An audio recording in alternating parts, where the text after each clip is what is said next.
علماء کرام انبیاء کرام کے وارث ہیں، اور انبیاء کرام اللہ رب العالمین کے محبوب ترین بندوں میں سے ہیں، جن انبیاء کرام کا ٹھکانہ جنت ہے۔ ان انبیاء کرام کے وارث علماء کرام ہیں، مگر افسوس کی بات یہ ہے کہ کچھ دنوں سے علماء کرام کے بارے میں افسوسناک خبریں آ رہی ہیں، جیسے فلاں جگہ فلاں عالم کی بے عزتی ہو گئی، فلاں جگہ فلاں عالم کی توہین ہو گئی، فلاں جگہ سے فلاں مولانا صاحب اسٹیج چھوڑ کر کے بھاگ گئے۔ بات یہ ہے کہ شیخ جرجی صاحب بھاگ چکے ہیں، آئے تھے کھائے پیے رہے، وہ بھاگ چکے ہیں۔ اب یہ اس سماج اور یہ کیا کہتے ہیں اس جلسہ کمیٹی کی ایک طرح سے بے عزتی ہے۔ یہ شیخ جرجی سے نکل چکے ہیں، آئے تھے کھائے پیے رہے، اور اس کی وجہ وہ آتے تب نہ معلوم پڑتا۔ ابھی سیمانچل کے علماء کرام کی کٹیہار میں ایک میٹنگ ہوئی تھی، جس میں بڑے بڑے علماء کرام اکٹھا ہوئے تھے، اور اس میں ان علماء کرام نے کچھ مقررین کو پیشہ ور مقررین کہا۔ کیوں کہا، کس وجہ سے کہا، میں نہیں جانتا، وہ علماء کرام ہی جانتے ہیں۔ تو یہ اور ان کے نذرانے پر جو بڑے بڑے نذرانے وہ لیتے ہیں، روپے پیسے لیتے ہیں موٹی موٹی رقم کی شکل میں، ان پر ان علماء کرام نے اعتراض کیا۔ اس پر ایک خطیب کو کافی تکلیف ہوئی، اور انہوں نے ان علماء کرام کا کسی جلسہ میں جواب دینے کی کوشش کی۔ جواب بڑا انوکھا تھا، عجیب و غریب تھا۔ ہم لوگوں کو پیشہ ور کہا جا رہا ہے، پیشہ ور مقرر، پیشہ ور مولوی۔ ارے دنیا میں کوئی ایسا آدمی بتاؤ جو پیشہ ور نہیں ہے۔ اگر کوئی آدمی مسجد میں صرف نماز ہی پڑھاتا ہے تو کیا وہ پیشہ ور امام نہیں ہے؟ ایک آدمی صرف مدرسہ چلاتا ہے اور مدرسے میں پڑھاتا ہے، اس مدرسے سے ہٹا تو دوسرے مدرسے میں گیا، دوسرے مدرسے سے ہٹا تو تیسرے مدرسے میں گیا، کیا یہ پیشہ ور مدرس نہیں ہے؟ میری زبان نہ کھلواؤ، مجھے اس بات کی پرواہ نہیں ہے کہ بہار میں ہم کتنے دن آئیں گے اور نہیں آئیں گے۔ ایسا موقع نہ دو کہ میں یہ بھی کہنے پر مجبور ہو جاؤں کہ مدرسوں کے نام پر، یتیموں اور غریبوں کے نام پر کتنا پیسہ باہر سے لایا جاتا ہے، اور کتنا یتیموں اور غریبوں پر خرچ کیا جاتا ہے، اور کتنے سے اپنی 50 بیگھہ اور 100 بیگھہ زمینوں کا انتظام کر لیا جاتا ہے۔ میرے بھائیوں، ہماری زبان نہ کھلواؤ، مغربی یو پی کا امیر ہوں، اچھی طریقے سے جانتا ہوں کتنا پیسہ کہاں لگتا ہے۔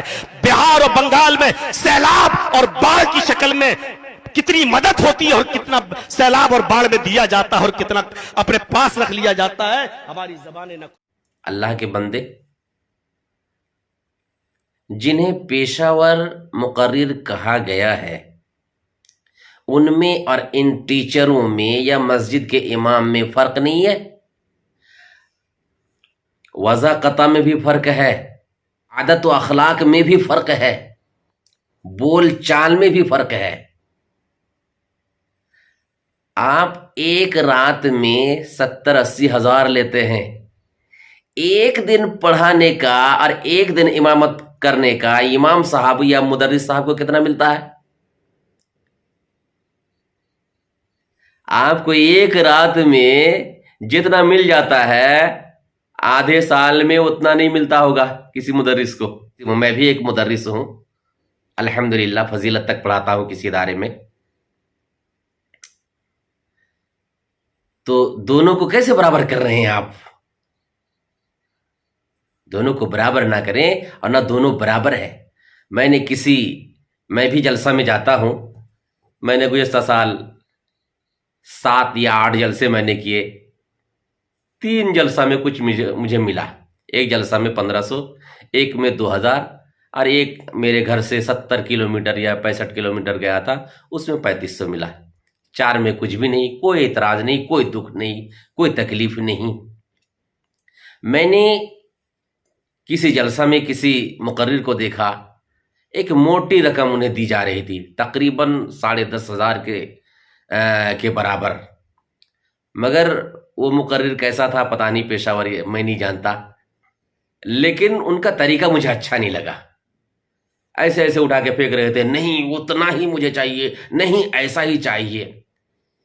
بعض مقررین کے سلسلے میں یہاں تک معلوم ہوا کہ وہ جھگڑ لیے پیسے کے لیے، اب پتہ نہیں یہ پیشاور ہیں یا نہیں، میں نہیں جانتا، لیکن وہ مقرر اور خطیب ہے۔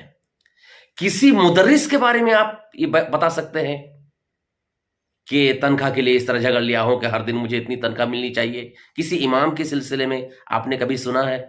نہیں سنے ہوں گے۔ مقررین کے سلسلے میں اس طرح کی آواز اٹھ رہی ہے۔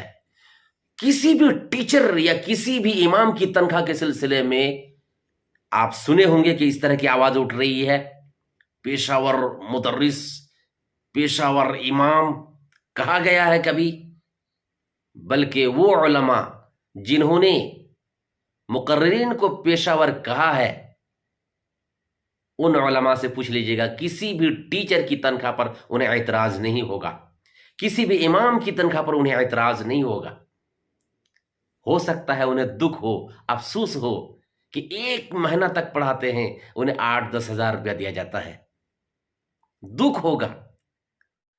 اگر ہماری توہین ہو رہی ہے، لوگ ہماری عزت نہیں کرتے ہیں، ہمیں ہمیشہ ذلت و رسوائی کا سامنا کرنا پڑتا ہے، تو اس کا کیا مطلب ہے؟ اس کا مطلب یہ ہے کہ ہمارے اندر بھی کمی ہو سکتی ہے، اور وہ یہ ہے کہ ہم جس سے ہماری ذلت و رسوائی ہو ان اسباب سے ہم بچنے کی کوشش نہیں کرتے، ہر جگہ ہم مارنے کی کوشش کرتے ہیں، ہمیں جہاں نہیں جانا چاہیے وہاں بھی ہم چلے جاتے ہیں، ہمیں جو کام نہیں کرنا چاہیے وہ بھی ہم کر ڈالتے ہیں۔ اس کی وجہ سے لوگ ہماری توہین کرتے ہیں، ہماری عزت نہیں کرتے۔ من لا یکرم نفسہ لا یکرم،